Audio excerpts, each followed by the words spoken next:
Uma das coisas que foi descoberta no começo do século XX é que a massa dessas partículas não são iguais. O elétron, por exemplo, ele chega a ter uma massa quase 2.000 vezes menor que a massa do próton e do nêutron. Uma massa 2.000 vezes menor. Aí eu pergunto para vocês, pensando lá no princípio da mecânica, ok? Clássica lá de Isaac Newton, primeira lei de Newton, também chamada lei da inércia. Todo corpo está parado, tende a ficar o quê? Parado. Todo corpo está em movimento, tende a quê? Permanecer em movimento, retilíneo e uniforme, a menos que uma força modifique isso. O elétron modifica, ele fica orbitando ao redor desse núcleo. Então tem a ação de uma força. A força é a força elétrica, que a gente acabou de ver aqui. Tá, mas então por que o elétron gira ao redor do núcleo e não o núcleo ao redor da eletrosfera? Porque essa mesma lei da inércia diz que a quantidade de inércia que um corpo tem depende de sua massa. Então quanto mais massa tiver um objeto, mais inércia ele tem. Ou seja, se ele está parado, mais ele tem de ficar parado. E aquele que é mais leve, é mais fácil se movimentar. É mais fácil você movimentar uma montanha ou uma folha do lugar. Por quê? Porque é mais leve, ok? Agora pense comigo. O Sol, por exemplo, ele é muito maior que a Terra, certo? É mais fácil o Sol girar ao redor da Terra ou a Terra ao redor do Sol? Se os dois estão se atraindo mutuamente. É mais fácil a Terra girar ao redor do Sol. Ela tem menos inércia, ok? Então, ela se move com mais facilidade, ok? Se eu tivesse com um professor, por exemplo, um colega nosso aqui, maiorzão, certo? Ok? Isso, professor Niero, por exemplo, certo?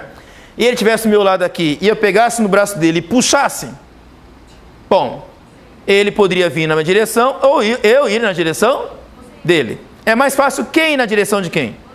Eu na direção dele ou ele na minha direção? Eu na direção dele. Por quê?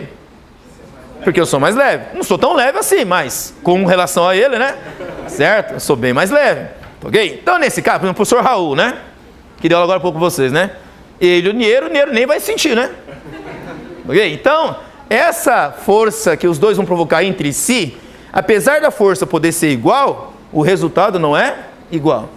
Entendeu? É muito mais fácil o mais leve se movimentar em direção ao mais pesado que o contrário. A mesma coisa acontece aqui. O núcleo, como ele é formado de partículas muito mais pesadas, ok? Do que a eletrosfera, então é muito mais fácil as partículas da eletrosfera girar ao redor do núcleo, ok? Então por isso os elétrons estão orbitando ao redor do núcleo, porque o núcleo é formado de partículas muito mais pesadas. Tudo bem, tá aí? Tá? Dentro dessa análise que eu passei para vocês, aparece aí uma contradição. Alguém conseguiu perceber? Acabei de falar para vocês que partículas iguais, sinais iguais fazem o que entre si? Se repelem. Sinais opostos se atraem. Exatamente. Eu falei para vocês que os elétrons têm carga negativa e são atraídos pelo núcleo que são formados de cargas positivas. Então, a gente explicou porque os elétrons giram ao redor do núcleo porque eles estão sendo atraídos e porque são mais leves, né? Onde está a contradição nessa história toda agora?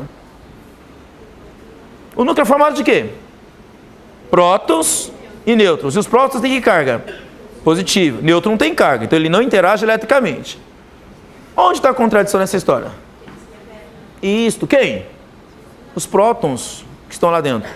Eu posso ter um átomo cheio de prótons, não posso? Se um átomo pode estar cheio de prótons, o que os prótons devem fazer entre si? Se repelir. No entanto, como é que eles estão lá dentro? Juntos. Como é que é possível? Se os prótons têm cargas iguais e sinais positivos, eles não deveriam se repelir? E no núcleo, como é que eles estão?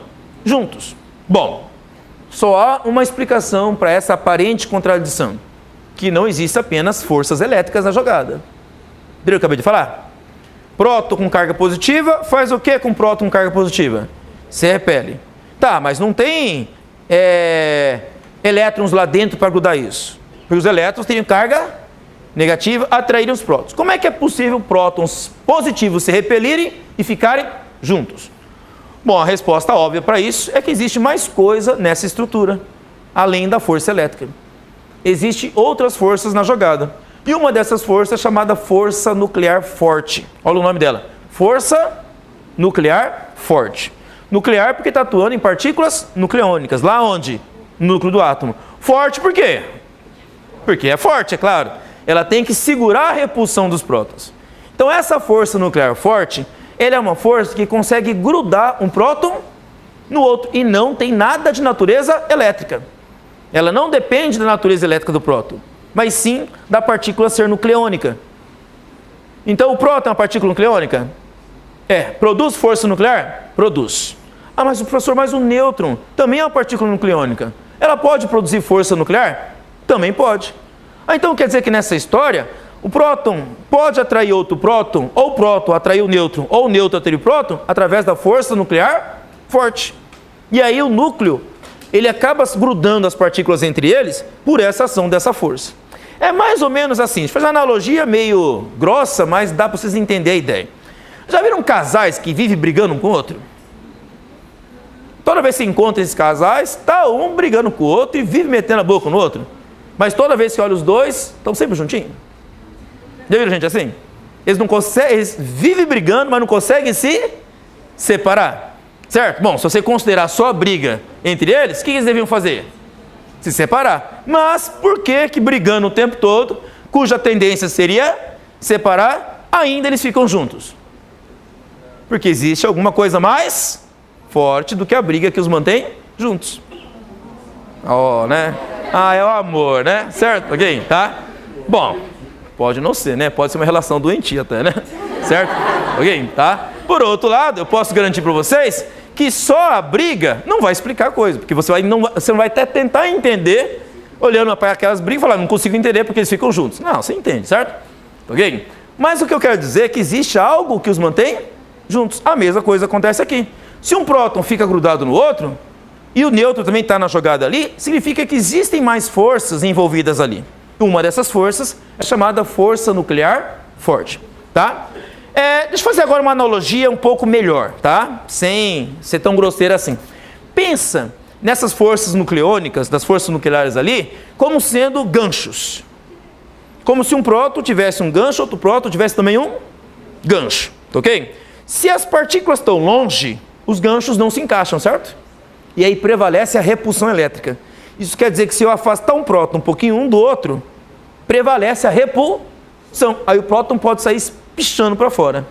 Ok? Deixa eu falar de um caso como esse. Sabe o átomo de urânio que eu citei agora há pouco?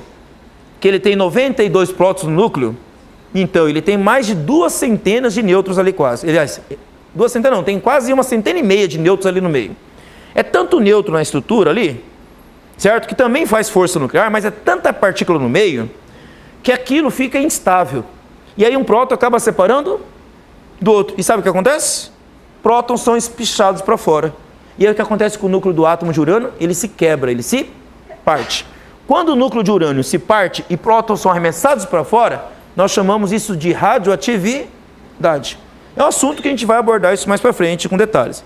Mas eu estou contando para vocês que quando 2 prótons ou mais prótons ficam distantes um do outro e a força nuclear não consegue mantê-los juntos, ok? Eles pulam para fora do núcleo e aí o núcleo parte-se, ok? Nós chamamos de desintegração do átomo e as partículas são jogadas para fora, nós chamamos de radioatividade, ok? Tá? Mas, como eu disse para vocês, se isso não acontece, então como é que ficam as partículas? Grudadas. Mas para ser grudadas, o que tem que acontecer? Elas têm que ficar bem próximas. Bem próximas, o que acontece com as forças nucleares? Elas se encaixam. Então, na analogia que eu estou falando para vocês, a força nuclear é uma força de curto alcance. Uma força que só atua a pequena distância. E aí, essa pequena distância mantém as partículas grudadas. Quem consegue fazer essa força? Os prótons e os nêutrons. Por isso que eles conseguem manter-se agrupados ali dentro. Ok? Sabe como fossem bolinhas de velcro? Se encostou, gruda. Certo? Se está longe, não gruda. Entendeu? Então ali, as partículas nucleônicas funcionam assim. Ok? Já a natureza elétrica, ela consegue atuar a longa distância. Beleza? Bom, na próxima aula a gente vai voltar a falar sobre a estrutura do átomo, mas a gente vai ver as mudanças que nós podemos fazer nisso. E como é que isso está associado à eletricidade. Beleza? Por hoje é só. Obrigado.